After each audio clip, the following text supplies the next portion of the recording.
Hai dan Assalamualaikum. Terima kasih kepada Cik kerana sudi menyertai sesi bimbingan kaunseling kita pada hari ini.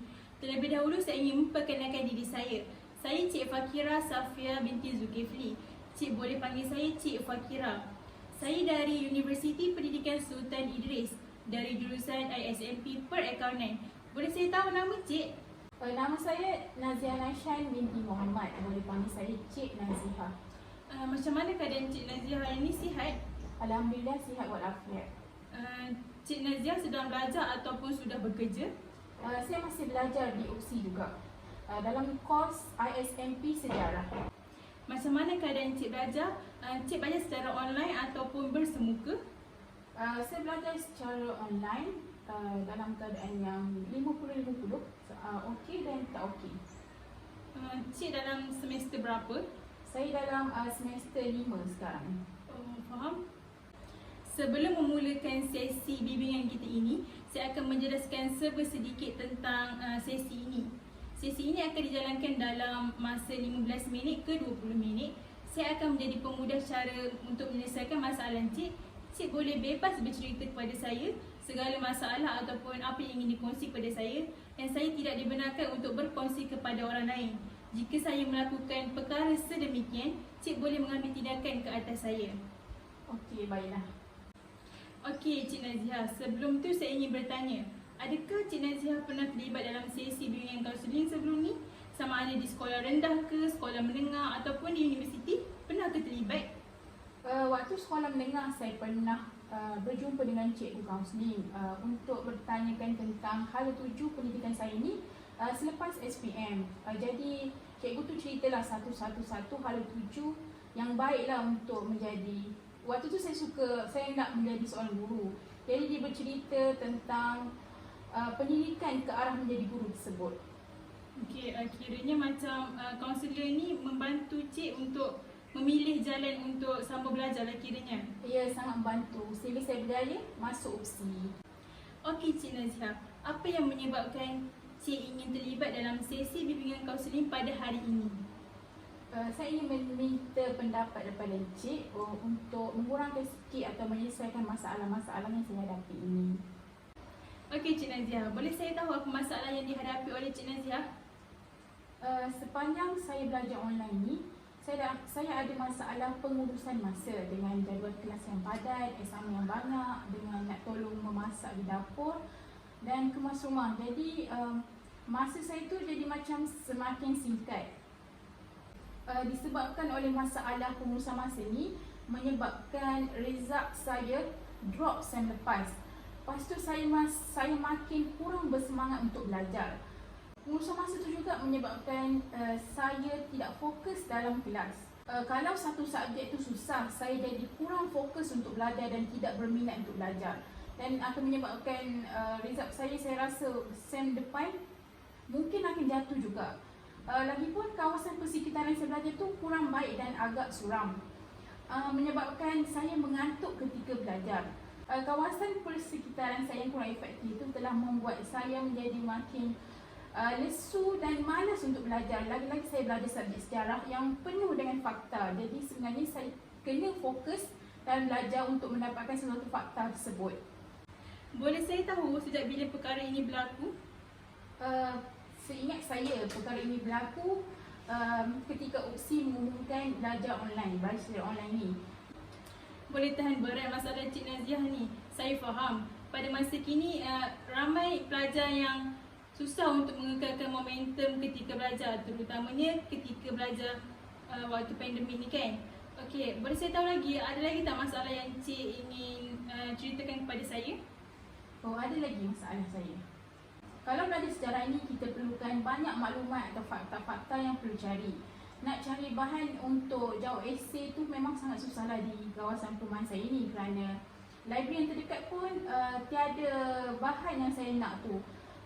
Bahan-bahan tu saya nak dapat dari internet. Memang boleh dapat dari internet, tapi kebanyakannya dalam internet ada jual buku.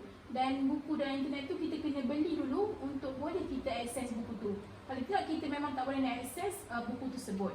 Jadi memang semakin sukarlah untuk mendapatkan bahan-bahan atau bukti-bukti untuk menjawab esei dan jawab sejarah. Saya faham masalah Cik ni kerana Cik mengambil subjek sejarah. Oleh itu membuatkan agak sukar untuk Cik mendapatkan maklumat yang sahih untuk meneruskan tugasan yang diberi oleh para pensyarah lah. Ya, betul. Okey Cik Naziha, ada lagi tak masalah yang Cik ni kongsikan kepada saya?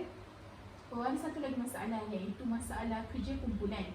Jika belajar online ni, semestinya kita perlu ada kumpulan untuk menyiapkan sesuatu tugasan seperti video, tugas SNAC atau sebagainya. Jadi saya sering mendapat kumpulan atau groupmate yang sentiasa membuat masalah. Setiap sem saya sering dapat kumpulan seperti itu. Ahli kumpulan saya dapat adalah tidak respon di dalam grup WhatsApp, lambat respon, dan perkara ini menyukarkan saya untuk menyiapkan tugasan yang diberi. Contohnya kalau saya dah bagi tugasan kepada setiap ahli kumpulan ni, mereka ni sering menjawab tugasan tu dengan lambat, sehingga saya perlu WhatsApp lecturer untuk extendkan masa tugasan tersebut. Jadi saya rasa saya malulah untuk WhatsApp lecturer tu untuk minta sesuatu yang tidak mungkin berlaku. Okey, dapat saya simpulkan masalah Cik Naziha ni telah mengganggu prestasi keputusan peperiksaan Cik Naziha. Ya, betul. Okey, berdasarkan apa yang diceritakan oleh Cik Naziha ni, saya dapat senaraikan beberapa masalah yang sering dihadapi oleh pelajar ketika belajar secara online ni. Yang pertama, masalah pengurusan masa, persekitaran, masalah ingin mencari bahan ketika membuat assignment, dan masalah groupmate. Ya, betul. Okey, bagi masalah pengurusan masa tu, Cik rasa apakah langkah yang Cik mampu dan efektif dilakukan untuk mengatasi masalah Cik ni? Saya rasa saya perlu menyediakan atau membuat satu jadual harian saya untuk membahagikan masa belajar dan masa untuk menyiapkan kerja rumah. Okey, saya sangat setuju dengan idea Cik ni, kerana jika kita mempunyai jadual, kita akan lebih berasa tersusun ingin membuat kerja. Kita tidak akan berasa kelang kabut dan ingin mengejar due ataupun sebagainya. Itu satu cadangan yang sangat bernas. Okey, boleh saya tahu bagi masalah persekitaran tadi, Cik Naziha belajar dekat mana dalam kawasan dalam rumah tu? Sama ada di bilik, di dapur ataupun di ruang tamu? Saya belajar di ruang tamu. Boleh saya tahu keadaan pencahayaan dan ruang di ruang tamu Cik Naziha? Ruang agak kecil dan pencahayaannya kurang baik. Okey, bagi masalah persekitaran ni, saya ingin berikan sedikit tips untuk Cik Naziha lakukan supaya mendapatkan kualiti belajar yang lebih efektif. Seperti contoh, Cik Naziha boleh belajar di tempat yang pencahayaan yang bagus supaya untuk meningkatkan lagi kualiti belajar dan tidak mudah mengantuk, serta memberikan Cik Naziha semangat untuk meneruskan pembelajaran. Saya setuju dengan pendapat Cik Fakira. Saya akan mempraktikkan perkara tersebut dalam pembelajaran saya. Okey, seterusnya bagi masalah pencarian bahan ketika ingin membuat assignment. Ya. Cik katakan tadi sukar untuk mendapatkan bahan seperti untuk menyiapkan esei dan sebagainya. Okey Cik Naziha, pada pendapat Cik, apakah langkah yang mudah untuk Cik lakukan bagi mengatasi masalah pencarian bahan untuk menyiapkan assignment? Saya rasa saya perlu lebih rajin dalam mencari web-web yang boleh digunakan, seperti cari di library UPSI secara online.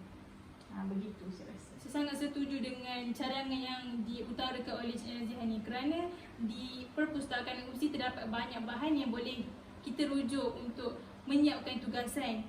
Selain itu, Cik boleh juga berkongsi bahan dengan rakan-rakan supaya boleh bertukar bahan dan boleh bertukar pendapat juga. Bernas juga idea Cik Fakira. Saya akan cuba praktikan dalam pembelajaran saya tentang perkara-perkara tersebut. Okey, saya harap ini dapat sedikit sebanyak dapat membantu menyelesaikan masalah pencarian maklumat tadilah. Okey, baiklah.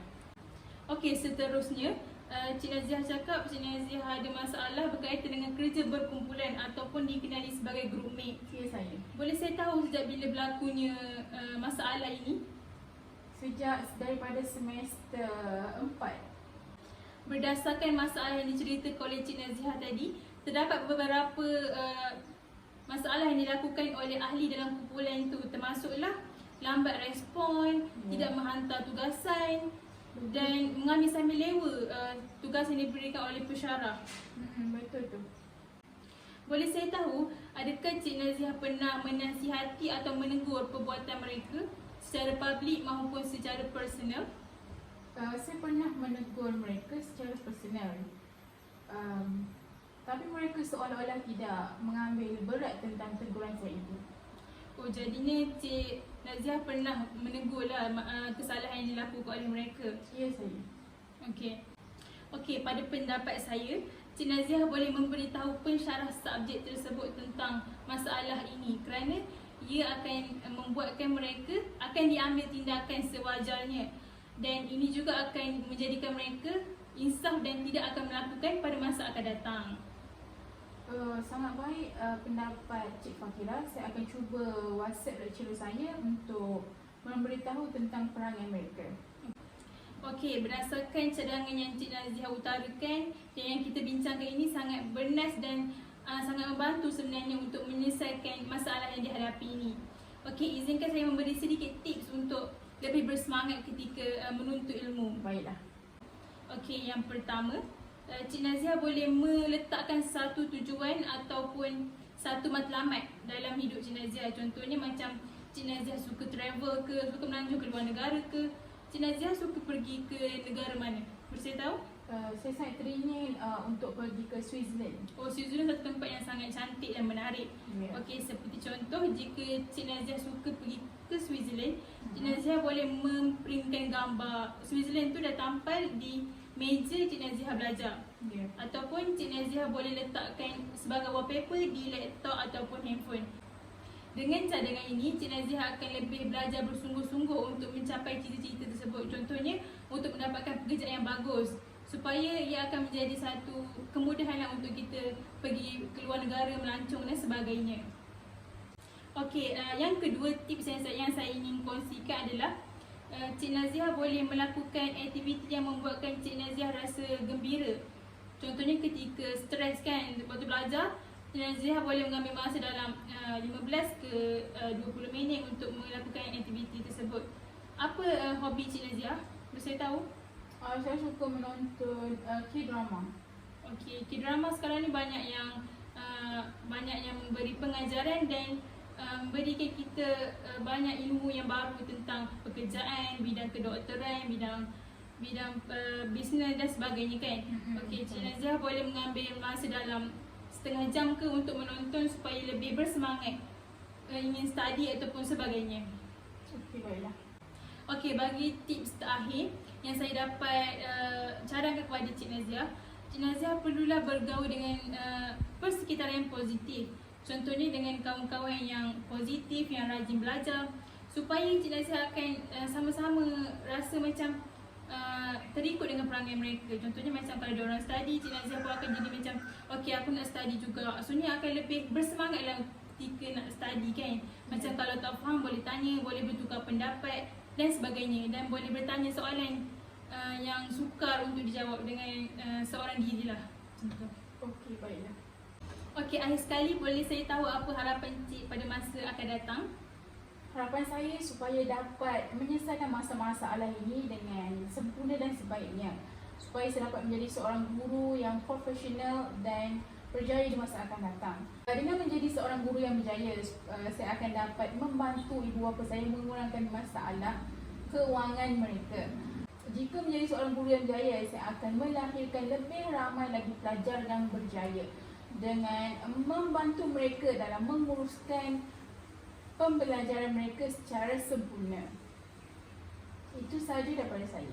Okey, saya doakan apa yang Cik harapkan dan hajati itu akan tercapai pada masa akan datang.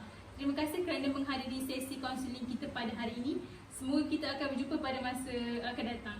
Terima kasih juga kepada Cik Fadira kerana sudi mendengar masalah saya dan memberi tips-tips yang berguna untuk menyelesaikan masalah saya. Okey, sama-sama.